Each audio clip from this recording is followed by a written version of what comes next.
Welcome to the Tournament Poker Edge podcast, brought to you by TournamentPokerEdge.com, the only podcast dedicated exclusively to poker tournament strategy. Now here's your host, Clayton Fletcher.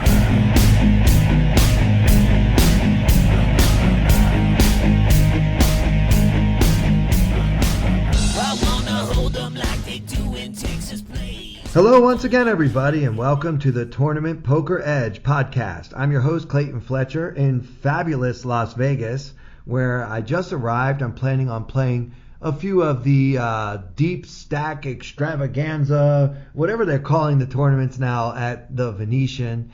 As you guys know from a recent episode, I did make my triumphant return to live poker recently with my visit to my family in Maryland and a quick stop at Maryland Live. So I feel like that was a good warm-up, and I'm going to be playing in some tournaments here now. My thinking was I didn't want to just show up in Las Vegas in October for the World Series of Poker, not having played in Vegas for basically 2 years. So I decided to come out here and do a bit of a practice run. I'm also doing some entertainment stuff out here. I have some meetings and stuff like that most of you don't care about, but it's also comedy related. But yeah, I'm not going to be talking to you by myself for the next 45 minutes. I have a special guest, a first-time guest. He recently won the $500,000 guaranteed tournament that took place just a couple of weeks ago at the Wynn casino here in Las Vegas. But he's a friend of mine and a really strong poker player and a great all-around guy. Please welcome first-time guest Simon Levy. Simon, how are you? Thank you. That was a great introduction. I'm doing well. I am doing very well. Yeah. So let me tell people, because this is kind of cool. You and I met because your mother, Felicia Madison, is a really great stand-up comedian and friend of mine. And I met you through your mom, and then we found out that you are a poker player, and so of course you and I bonded over that, right? Mm-hmm. Yeah, exactly. Pretty crazy. Yeah. So what does your mom think? You're a young man. How old are you? I'm 23. Yeah. So you're 23. What does your mom think of you winning all that money at the Wynn? Yeah, I mean, I think just poker in general. She was a bit skeptical at first.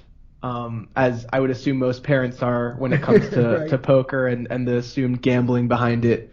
But I've done pretty well over the few years I've been playing. So they're coming along. I'm making them kind of appreciate it a bit more, and they were very happy for me when I called them at 6:30 a.m. their time, and it was 3:30 my time, and told them that I had won a tournament in Vegas. Yeah, and not just any tournament. I mean, this tournament had a $500,000 guarantee. You ended up taking home the trophy and the lion's share of a three-way split at the end, right?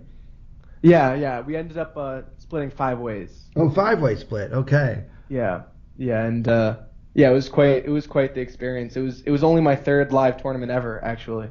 That's amazing. So yeah, tell the people what you normally play, because I know you're a big online guy.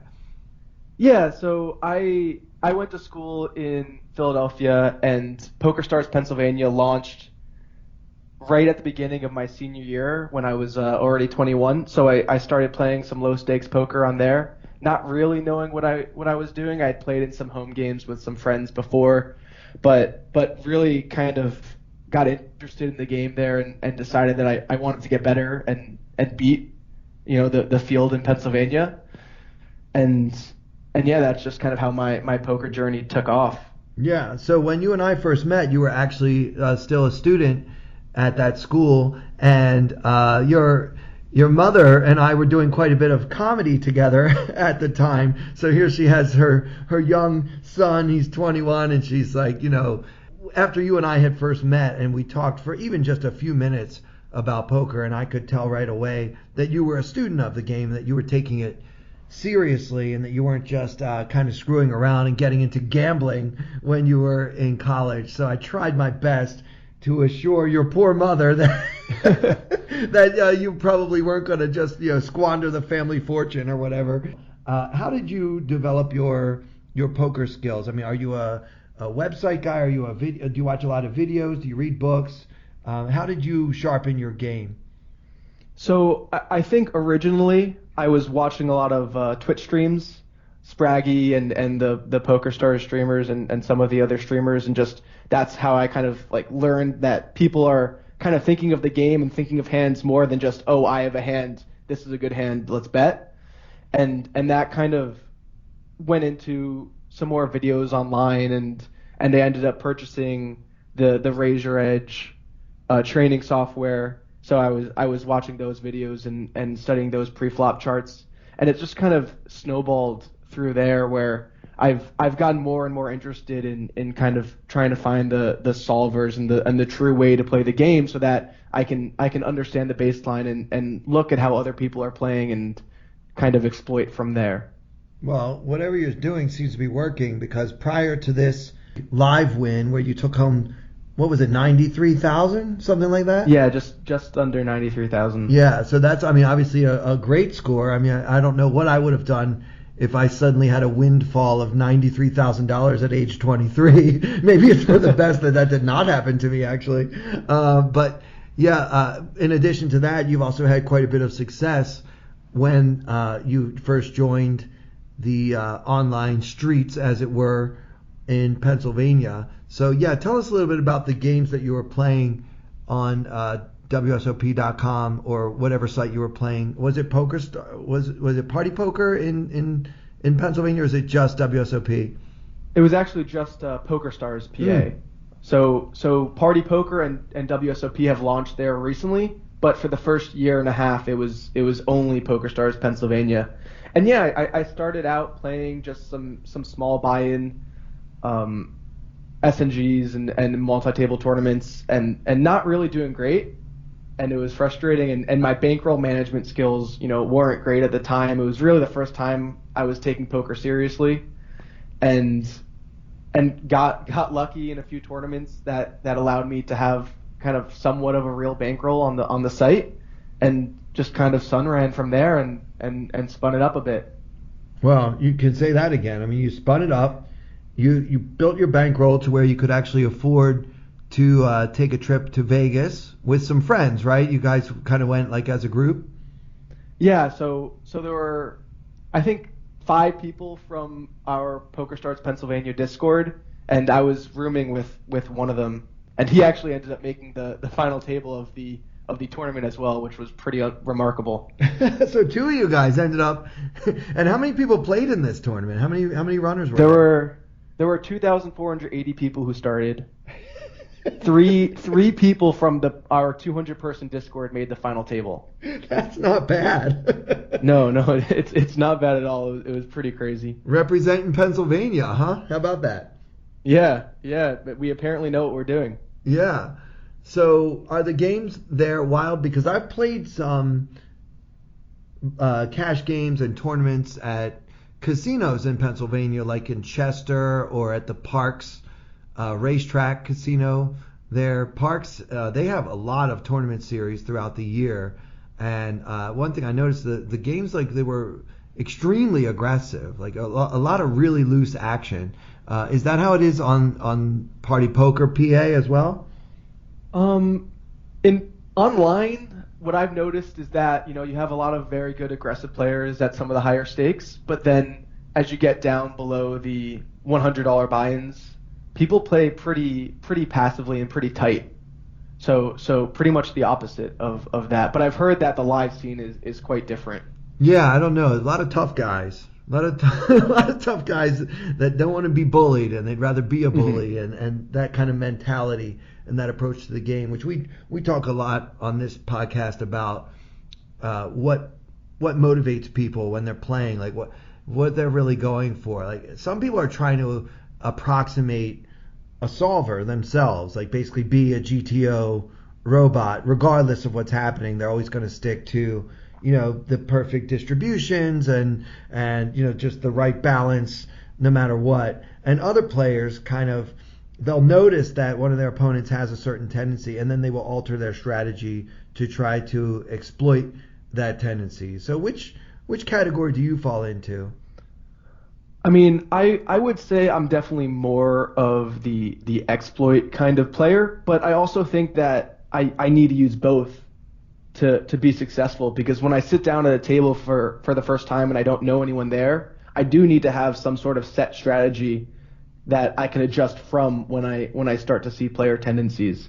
So I think building a baseline in GTO or some sort of kind of GTO strategy that you have, whether or not you're adjusting based on population tendencies, is important. And then seeing how player one plays and jams any two cards, you're going to have to adjust from there. Yeah, otherwise you're just leaving a lot of money on the table. You might be playing like a perfect robot, but you guys have to remember, like, GTO is an unbeatable style, at least in theory. But that doesn't mean it's the most profitable way to play. Many times you can sort of deviate from it. But yeah, I agree with you, Simon, that if you want to deviate from GTO, you first have to know what GTO is, because when you are trying to exploit your opponents, it's almost like, to me, it's like a guitar player, right? Before you can make up an incredible solo on a guitar, you have to know how to play your scales and what the chords are. And to me, it's kind of like that. Like, GTO is the foundation where we know what the baseline is, what the baseline perfect strategy would be. And then if you choose to deviate, you should have a good reason for doing so, not just because you're getting bored or because you feel like being more aggressive for no reason. Like, there has to be a reason. And to me, that reason is always, I've noticed a mistake that my opponent is making, and I realize that I can make more money than even the GTO style if I appropriately capitalize on that mistake. Is that kind of where you're coming from as well? Yeah, exactly. Cool. So we sound like we're on the same page. But before we get into some hands, and I know you wanted to talk to me about some of the hands that you played out there in Vegas. A few days before your trip, you and I had a phone call where you told me that you haven't really played very much live at all, especially casino poker. Being a man of 23, right? How many times have you been to casinos anyway? And like, this was your only your third live tournament, so you wanted to know from me, like, what you should be looking for, and I gave you a few tips on just kind of live strategies and tells and things like that. So is it fair to say that I deserve 100% of the credit for your victory? Yeah, that seems about right. I did give you some good advice, but I think but I'm not going to ask for half the money or anything. Just consider it an act of friendship. Okay, no problem. Deal. So what's it like? You're getting ready to go to Vegas. How psyched were you to travel, especially after the lockdown that we've all been through? Were you really looking forward to the trip? Oh my goodness, yeah. I mean, I was planning to do a World Series of Poker trip after I graduated, and that all got canceled because of COVID and being locked up. And making this trip, I was thinking about it for weeks and weeks, dreaming about it, and just really excited to go to Vegas and play live poker for pretty much my first live poker trip. So you graduated from college in the spring of 2020? Correct. Oh, right in the middle of the pandemic. Wow. Yeah. So that, of course, that Vegas trip had to be postponed, but obviously you made up for lost time with this one. Yeah. This trip was something else. So what kind of prep did you guys do? So you have a Discord of all your friends that play on the Pennsylvania sites, and so did you kind of talk strategy ahead of time? Did you study some videos? Did you just watch a lot of Twitch streams? Like, what kind of prep did you do besides obviously that super beneficial phone call with me? Yeah, I mean, we're always talking strategy and posting hand histories in our Discord. And I also recently got this fun app called DTO, which I just play like at night before I go to sleep, and it just kind of runs you through different hands, and you get a bunch of different choices, and it tells you which ones are right and which ones are wrong according to their simulations, which you may or may not agree with. So just learning, in some spots where it's good to bet big or small, or where it's good to check even with, strong hands. Just kind of figuring that out helped a lot and helped me navigate through some post-flop situations, which I thought was very helpful. Yeah, for sure. That's Dominic's app, right? Dominic Nietzsche? Yes, correct. Yeah, all right, cool. So, actually, we had Carlos Welch on, a recent bracelet winner. Carlos Welch was on a couple months ago, and he was talking about that app as well. Now, even though this podcast, of course, is sponsored by tournamentpokeredge.com, which is an amazing training site where you can actually get access to 1,000+ videos from coaches like Andrew Brokus, Alex Fitzgerald, Colin Moshman, like really literally some of the top names in the game for as little as $25 a month. It's an annual subscription, but we are happy to hear about what other sites people are using, and it seems like this DTO is picking up a bit of steam these days. Obviously, Dominic is one of the most respected players in the game, so it sounds like he's got a good thing going there. So that's cool. So you get on the plane. You guys all took the same flight out there, or did you all just meet up once you got to Vegas? No, we all met up once we got there. And it was my first time meeting these guys in person, so it was a little weird, but a lot of fun. That's cool. Were they what kind of guys were they? Were they partiers? Were they poker geeks? Were they nerdy? Like, you can tell us. They're not going to ever hear this. Yeah, it was a mix of all. Good times. So, what's the buy-in for this $500,000 guaranteed event? It was a $500 buy-in. Wow! Imagine turning $500 into $93,000. That is, that's nothing short of spectacular. So, when you first arrived at the Wynn, which, by the way, the Wynn is one of the nicest casinos in the world. It is just, everything about it just feels luxurious to me. Even the chairs that you get to sit in when you're playing a tournament there, it's just super comfortable. If anyone listening has never been to Vegas or has been to Vegas but never played at the Wynn, I highly recommend it. And also, another thing I like there is the rake is reasonable. A lot of the casinos in town really like to kind of overcharge people for the privilege of playing a poker tournament, but I feel like the rake at the Wynn is reasonable. Do you agree with all that? Yeah, I would agree. I think it's such a nice hotel.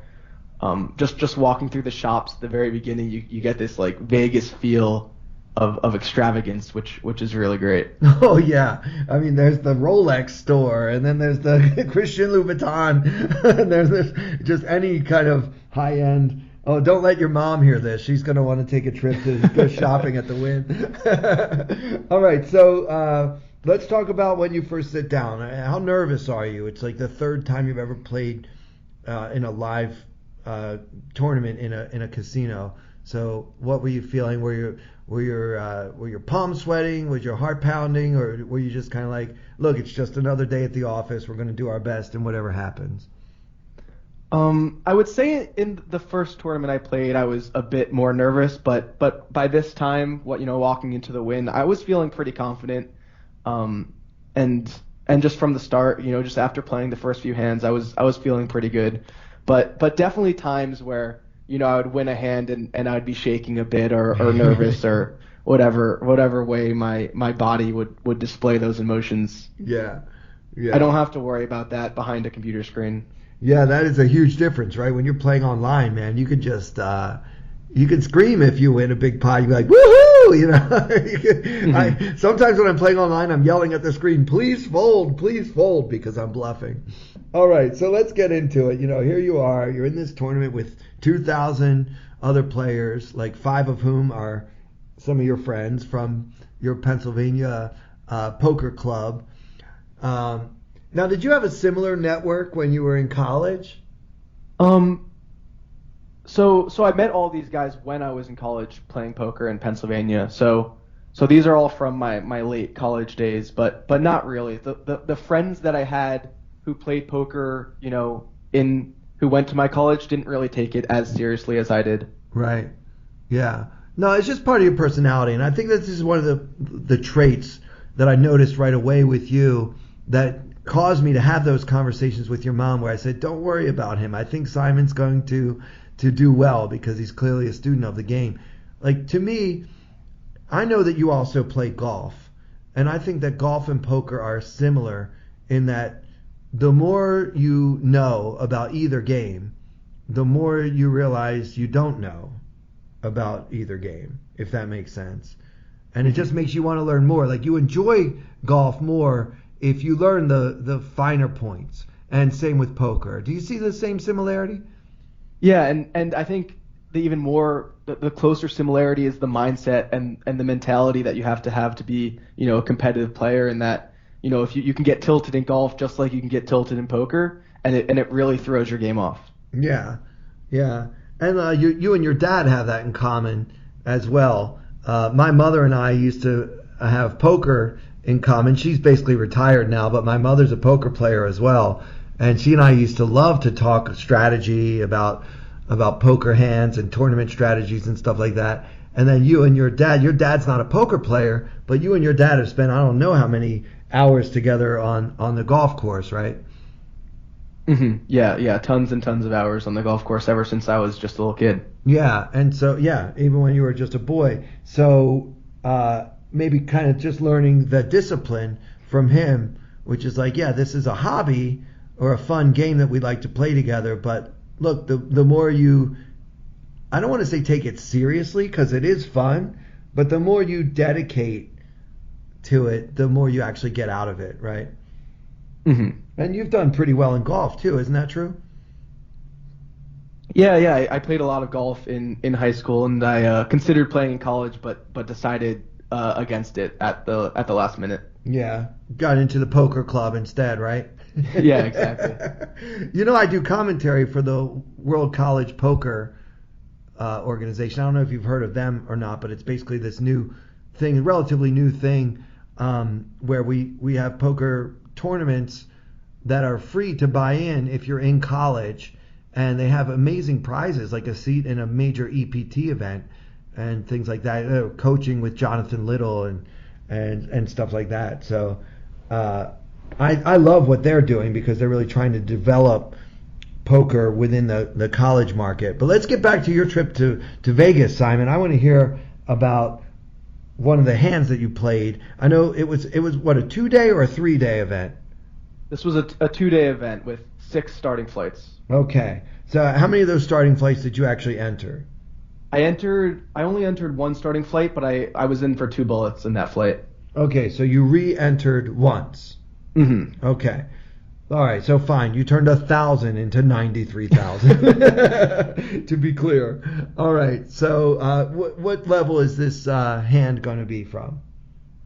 So one of the last levels of the day, I think, was the whole day one was pretty straightforward. I think there were a couple interesting hands, but as we got down to the bubble, so the tournament played to the money. So it played to 11% of the field, and everyone who made day 2 was in the money. So at the end of the day, there was a bubble. 37 people made day 2, and when there were about 40 people or so left, I had 15 big blinds, and I was on the button. And a tight player under the gun raised to 3.5 big blinds, and it folded to me. And me and my 15 big blinds, we had pocket jacks. Oh man, that's a tough spot because I don't know what the standard raise at that table was, but 3.5 seems pretty high, and many times a really tight player who opens from early position to 3.5x. I'm not sure how much I like my jacks. Like, how tight was this player? This player was very tight, but it was like my first or second hand of the table, so I didn't know too much. I didn't know too much. Okay, but so then you kind of go by what the person's vibe is. Like, mm-hmm. You thought this person was like a tighter type of player, but mm-hmm. given the lack of info, being that you're only at this table for a short time, I mean, I think we have to stick it in here with our jacks, right? Yeah, and that is what we did. But I wasn't sure, the lowest hand I would go with there. Like, if I have 9s, am I folding? Because I don't think I can call like any part of my range there off 15 big blinds. No, not when he makes it 3.5x, or really not even if he makes it 2. Like, you could maybe justify if he made it a smaller amount. But certainly when he opens to 3.5, I think whatever we play, we should just stick it in. Now, what's difficult here, and remember, the reason why Simon's bringing this hand, I think, is because there are bubble considerations, right? I mean, this is my third ever live tournament. I would like to cash if possible, right? So that's part of it. So you don't want to be too tight just because you want to cash, because obviously, cashing is going to pay something like, I don't know, I'm guessing like $800, right? But winning pays $93,000 if you chop 5 ways, and up to like the actual quoted price for first place was something like, what was it, 120 or something? I think it was 150. 150, yeah. So with that in mind, we shouldn't be overly concerned about cashing. I think folding jacks here would be ridiculous. Mm-hmm. I think I would personally go with it if I had 9s.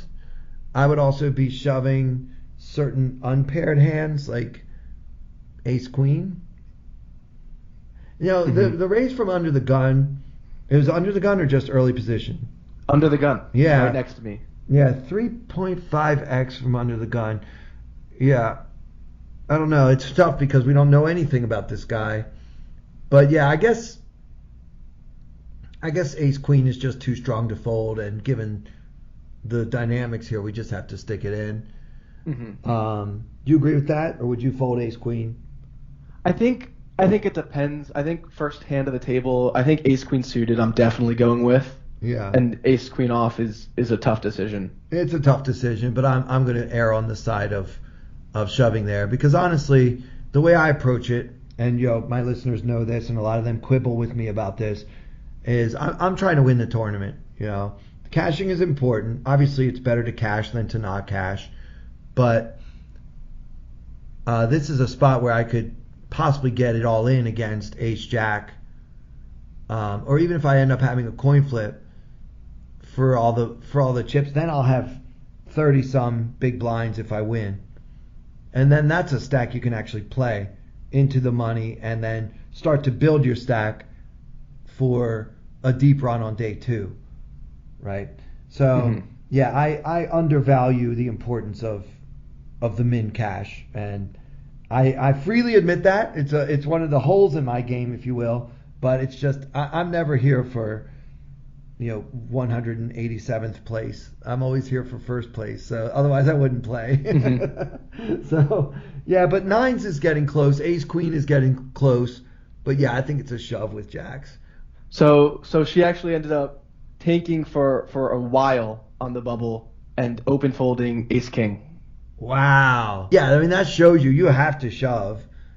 Yeah. Because on the bubble, people make ridiculous folds. Mm-hmm. I mean, it only costs her another 11.5 big blinds to call. Yeah. She's folding a hand as strong as ace king. But yeah, so that kind of proves that many players will go out of their way to cash. Mm-hmm. And I think that's a mistake, especially when she did have you covered. Yeah, and that's one of the big things I focus on in live poker, and making sure I'm making people, make the call decision. I think jamming is almost always way better than calling when you're in big spots against tighter players. Yeah. I mean, if she's tight enough to raise fold with ace king, then that means we should be shoving a lot more hands. Yeah. Yeah, but of course we don't know that at the time. And maybe sometimes she will call with her ace king. Just this time she folded. Mm-hmm. Maybe she thought she had a read on you, or maybe she just really didn't want. A lot of times you'll hear players, and they'll even say this out loud, I don't want to take a coin flip. I mean, honestly, nobody ever wants to take a coin flip, right? But flipping is part of poker. Like if you never take a coin flip, you're folding too much. I'm sorry. Mm-hmm. All right, so we win that one. That's nice. That builds you up. And then right after that, are we in the money?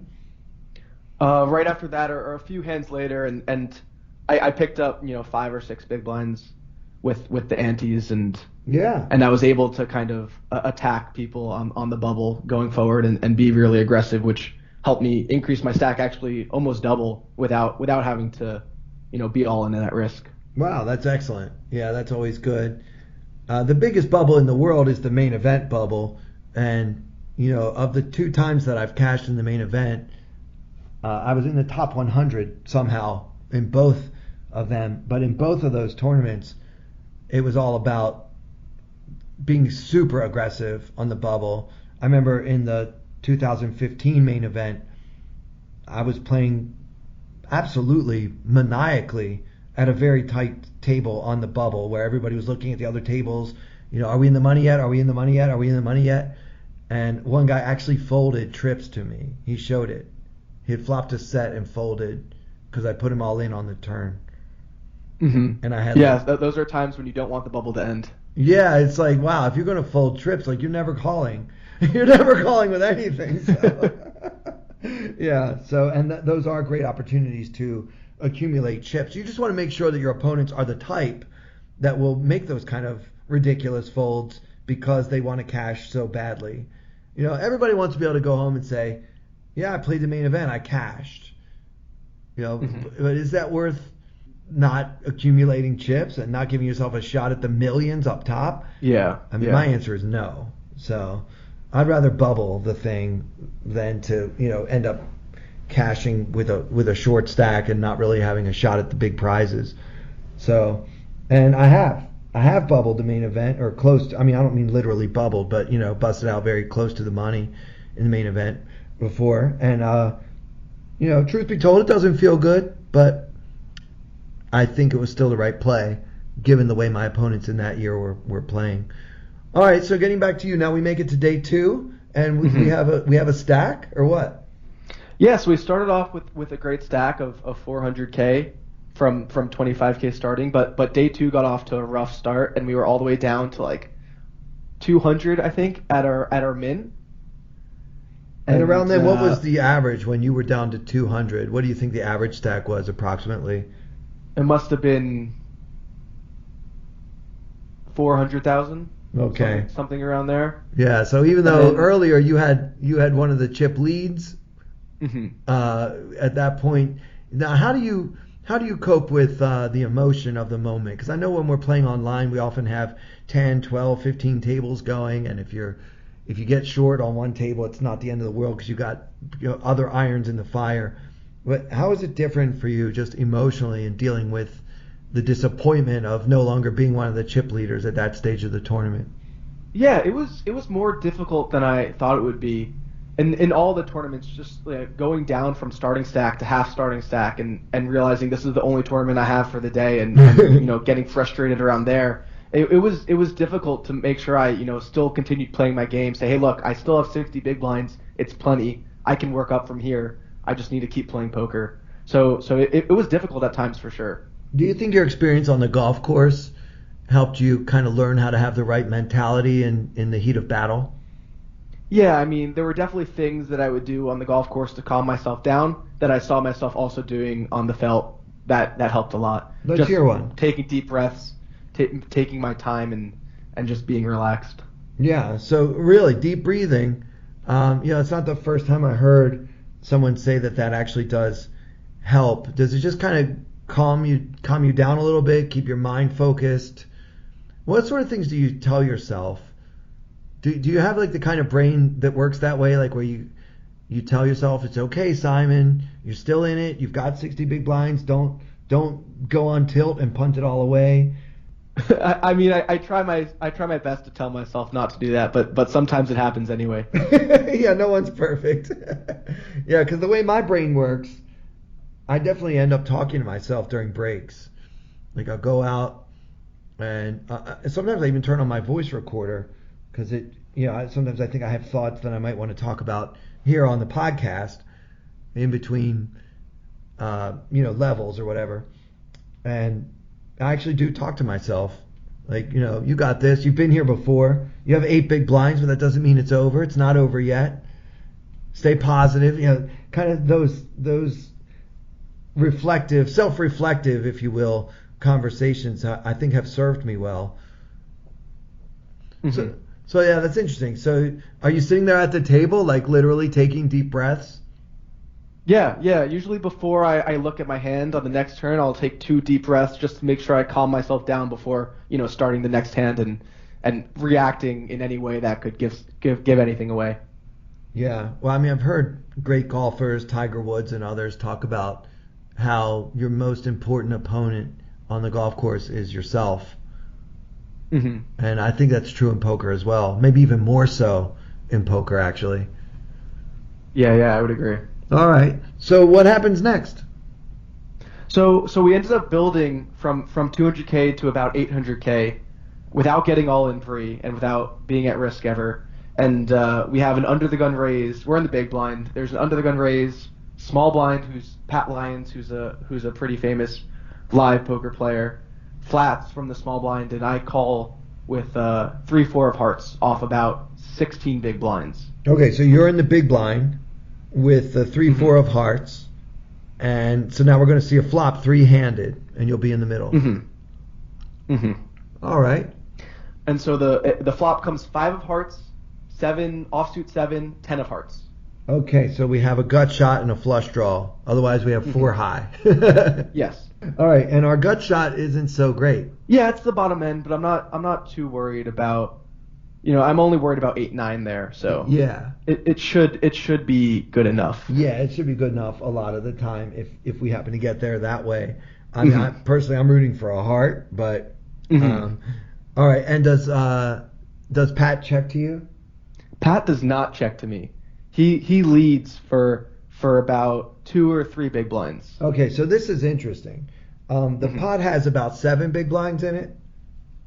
Just about 7, yeah. Okay. 7.5, I think. And now he leads out. Now we've been talking a lot about this lately on the podcast because some of the more advanced solvers that are figuring out how to play multi-way pots. Of course, we all know about Pio and the others that can handle heads-up pots, but apparently none of us are leading out enough in situations like this multi-way. So I guess Pat is hip to that, and he's done something that I think these days is still considered somewhat unorthodox. He was not the pre-flop raiser, and now he's betting right out into 2 opponents. So before you tell us how you handled things, what do you make of his range here? Like, what do you think a player like Pat should have? Yeah, I mean, I don't know if this is the best spot to be donk leading, as I have a ton of very good hands that I defend from the big blind, and under the gun is still obviously uncapped. It has sets and overpairs and all these sorts of strong hands. So I think there are a lot of draws, and there are a lot of weak single pair hands that don't want to have the flop get checked through and see a bad turn. So that's kind of what I was thinking about going into my decision. Yeah. What do you think about that thought process? Yeah, I agree with you. I mean, I think that the as I mentioned, some of these high-end solvers that are handling this with the multi-way situations, like, yeah, of course, the obvious thing is that a lot of his range should be draws. But at the same time, and the reason why I say that is because if he's only betting 2 big blinds into a 7 big blind or an almost 7 big blind pot, and so if he has a draw, especially like a combo draw, I don't know, something like 9-6 of hearts, is that a gut shot and a flush draw?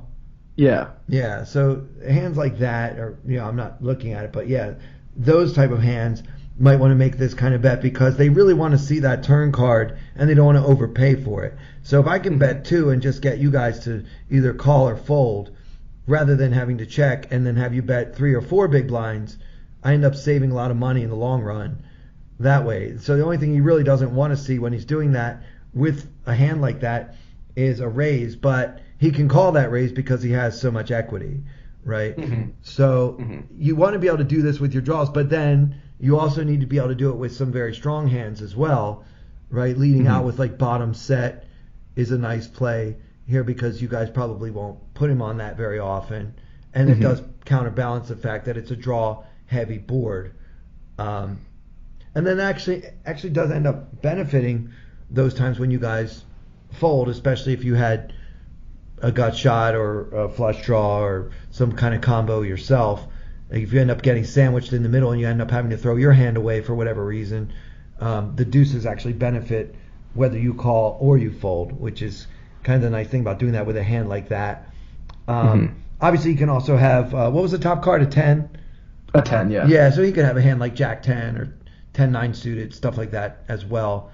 And just not, like you said, want to protect against so many bad turn cards that could come and put him in a tough spot. So, yeah, with all that in mind, assuming that his range is constructed similar to that or in some way that resembles that, it feels like raising from your seat is attractive. Is that what you did? I did end up going all in. Oh, so we have how many blinds here? I started the hand with, I think, 16 big blinds. You know what? I thought you said 60 before. No, not 60 big blinds. Yeah, shoving for 60 bigs would be crazy, but yeah, okay. Yeah, no, I'm fine with that. I mean, especially because so many bad things can happen if you just call. You really can't afford to lose 2 big blinds by calling here and then breaking the turn and having to fold on 4th Street. It's just these chips are too valuable to us now. You know, by the time he bets 2 into 7, there's 9 in there, and you only have 16. So shoving for less than twice the pot at that moment is clearly profitable when you have so much equity with your flush draw, gut shot, and everything else. I'm not sure what we buy in terms of getting rid of the under the gun original raiser. I think we almost want him to call with a hand like pocket kings. I think I would shove but hope for that call from both players. Or you can shove and hope that everybody folds and you just take it down, which is also a great outcome when we have 4 high with potential.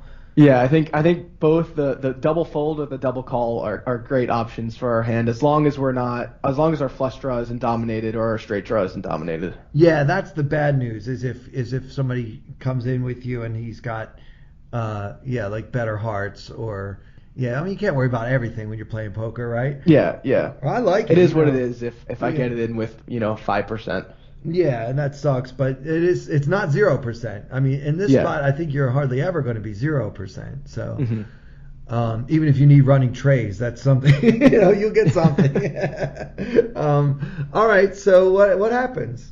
So under the gun ended up folding, and Pat Lyons, the small blind, ended up calling with King 10 off, and we hit a Queen of Hearts on the turn. So he was drawing dead, and we got the big double up. Nice. And it was the only hand of the entire tournament where I was all in at risk. Now you've mentioned that a few times, like that you were never all in and at risk on day one, and that you had gotten to this point without being all in and at risk. Is that something that you think about when you're playing online as well, like trying to avoid ever being all in and at risk? I mean, is that part of your approach to the game, that if you can help it, you try not to be at risk at all? I mean, obviously, it's good if you can get to the end of a tournament without being all in at risk, but I don't think that's something I try to avoid. I just think in this tournament the cards came my way so that it didn't happen, because like if I have a spot where I know I'm getting the chips in good, I'm happy to take a flip, or I'm happy to run it for all of my chips if that's what the situation kind of calls for. Yeah, you're not like driving to the casino saying, I'm not going to be all in and at risk today. Yeah. Because I mean, unless you win the tournament, you have to be all in and at risk at least once. So you just kind of have to run it sometimes. That's for sure. So I know we're running out of time, but I love the shove there. I think that's a good play. Now, when you were describing the hand, I was thinking you had 60 big blinds because you said 16, but I misheard you. But yeah, certainly with 16 bigs, I think that's the only play there, unless you just want to fold and be very conservative because you don't want to get sandwiched. And like you said, there are some nightmare scenarios where you end up being up against a better flush draw or whatever. But yeah, I think all things considered, you played it just right there. So yeah, nice hand. And yeah, so Pat Lyons, he's betting there with the top pair, and he ends up getting it in good, but you have a ton of equity and you end up getting lucky. I had about 49%. I looked at it after the hand. So pretty much a pure flip. Yeah, that makes sense because you have so many outs. You have like 14 outs, right? 13, yes, and some backdoors. Yeah. All right, so yeah, nice hand, and those are the spots where you need to catch your card, or else we don't have the the sweet story of you getting to the end. But yeah, before we wrap up, talk to us about what it's like five-handed. How did that negotiation go down, and did you have any part of you that was like, I should play for first? Yeah, so, I mean, I went into the final table in nine-handed, comfortable in chips, about average. And then when we were five-handed, all the other four were very big stacked. And I got a run of cards where I was being very aggressive and raising and re-raising, and I even had a 4-bet bluff in there. And just kind of 3x'd my stack, just all pre-flop and on the flop. And I got to the point where I was the chip lead, and I looked at the table and I said, look, I've been running great. I've been really aggressive. My image isn't going to be one where I can just run over this table for the rest of the way and just kind of take advantage, ICM-wise against them. So I offered the deal, and, as part of the deal, I got the trophy and I got that nice picture. So that was definitely part of it as well, knowing as chip leader I would be able to get the trophy. But I felt comfortable on the table. I was surprised at how comfortable I was. I wasn't nervous at all. I was playing my game. I wasn't looking at the numbers. I was just, really just focusing on the cards and my actions. And yeah, I felt great, but $60,000 from second to first is a lot to play for. Fifth was guaranteed $32,000, so $120,000 from fifth to first is a lot of money to play for. And I just decided that, if I finished the tournament and they were offered to kind of sit down with me and play for that kind of money, I would definitely say no. So the deal, I think, was the best choice for me. Yeah. Obviously, part of me wants to have played for everything and won outright, but sometimes that isn't the right decision too.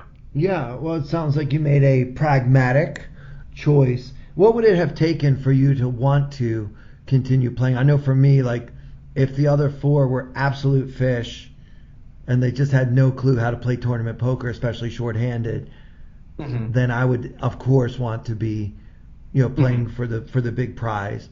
Can you think of any other scenario where you might not want to offer your chop? Yeah, I mean, I think if the table was just letting me run them over and they were all very tight and scared of the bladders, I think, it takes the risk of busting early out of it. So that could have done it. I also think that, getting my first live tournament win and, getting that trophy also played a part. So I think, going into the next final table, if there are similar pay jumps and I already have this nice Wynn trophy sitting in my cabinet, I think the thought process might be slightly different. I don't know if that's a good thought process or flawed, but that's a bit what was going through my mind. You know what I like about it? It's honest. And I can hear some of our listeners, I can just imagine some of our listeners thinking, oh, that's so silly. Why does Simon care about a trophy? But I got a little bit of hardware at home myself, and I can tell you your bankroll will fluctuate. Money comes and goes, but flags fly forever. And there is something about being a champion or just having some memento. So I'm with you. I would love to have trophies. Okay, we can do a fair equity chop if you guys want to. But I'm keeping that trophy because I got the most chips right now. And so, I know that not everyone will agree with that. And many of you that are listening to this, your philosophy is, we play for money, not for pride, not for ego, not for trophies, not for glory. But, to me, there's a little glory involved. And it just feels good to know that something you'll always have on the mantle. You can tell your grandchildren someday, this is one of the first trips I ever took to Vegas. And the third tournament I ever played, and I've won it. And here's my trophy. That's not nothing to me.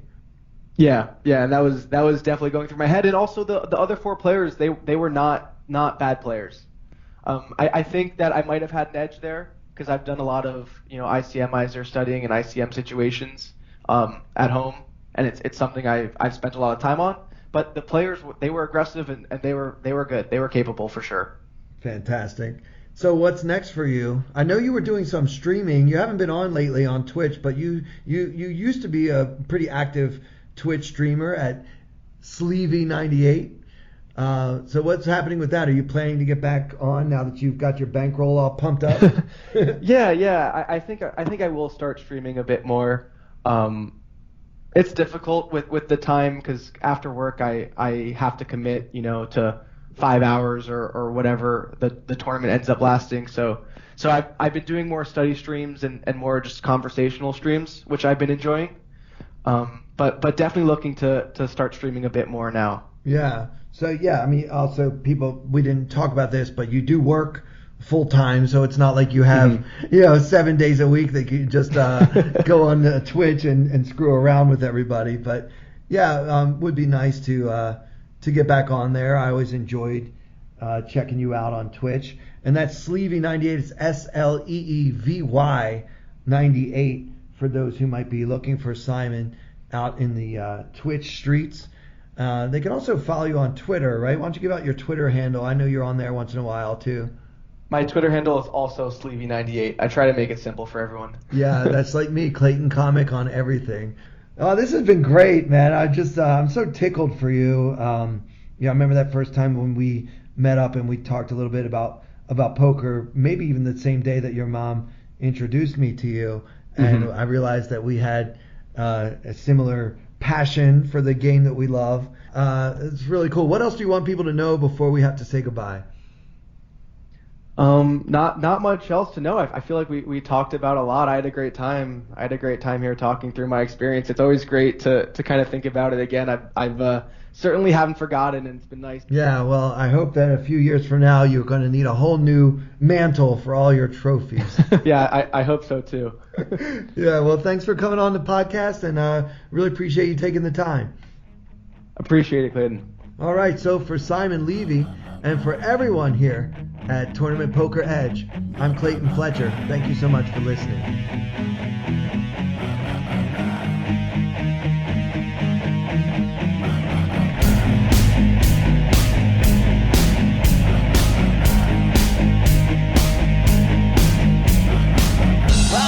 Hold them like they do in Texas, please. Fold them, let them hit me, raise it, baby, stay with me. Luck and intuition, play the cards with babes to start. And after she's been hooked, I'll play the one that's on her heart. Oh, whoa, whoa, whoa, whoa. I'll get her heart, show her what I got. Oh, whoa, whoa, whoa, whoa. I'll get her heart, show her what I got. Can't read mine, no she can't read a mile. Poker face, she's got to love nobody. Can't read mine, no she can't read a mile. Poker face, she's got to love nobody. Poker face, poker face. Poker face, poker face. I wanna roll with her, a hard pair we will be. While little gambling is fun when you're with me. I love it. Russian roulette is not the same without a gun. And baby, when it's love, it's not rough, it isn't fun. Oh.